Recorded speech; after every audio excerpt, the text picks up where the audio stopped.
together, and they would do things like lynchings and overrun places, cities or New Orleans or places where they wanted to just kill a lot of people. Like, they could commit those kinds of things. But what you're seeing now is that people are doing it alone. These aren't groups of people getting together to lynch someone. This is one person that is a sort of one-man lynch mob against crowds.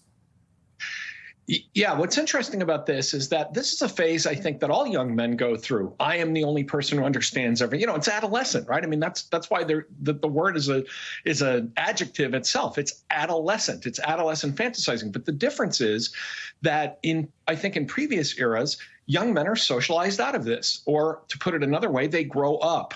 That young men who have adolescent fantasies about power and playing soldier and, rescuing the world, eventually grow out of that. They learn that they have to get a job. They have to get up in the morning. They have to wash their face and brush their teeth and do things that ordinary people do.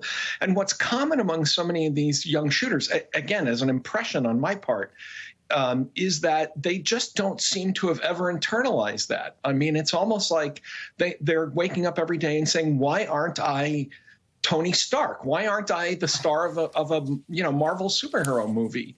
And it is really, it's childish, but it is incredibly out of proportion to the way they live their lives. And then this anger builds up and they start shooting people. And they've got easy access to guns. There's also the excuse making, right? I mean, you've got Tucker Carlson, who tried to blame the shooting in Highland Park on women being mean to men and telling them they have privilege. You have even the dad of, you had Marjorie Taylor Greene, who's an idiot, trying to say that it wasn't even real, it was a false flag, sort of making up just bizarre excuses for a shooting that was obviously what it was. And then you have the dad. I was struck by the father, Robert Crimo Sr. This is what he said about his son. He said about his previous threats he made to the family to kill them. I think that was taken out of context, he says. Police were called for it, but he's taken out of context because the son said he wanted to kill everyone. It's just like a child's outburst, whatever he was upset about, and he took no responsibility. He said he has good morals, and he's the one who sponsored him to get the weapon.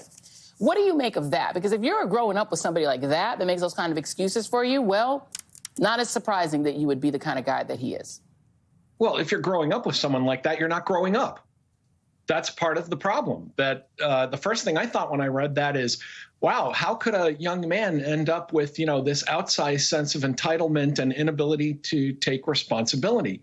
And I think, that lengthening of childhood and adolescence is something that really we couldn't afford to do as a society until about 30 or 40 years ago, which is a strange actual unintended consequence of affluence. There was a time when young men just simply had to get out of the house and go to work because that's just the way it was.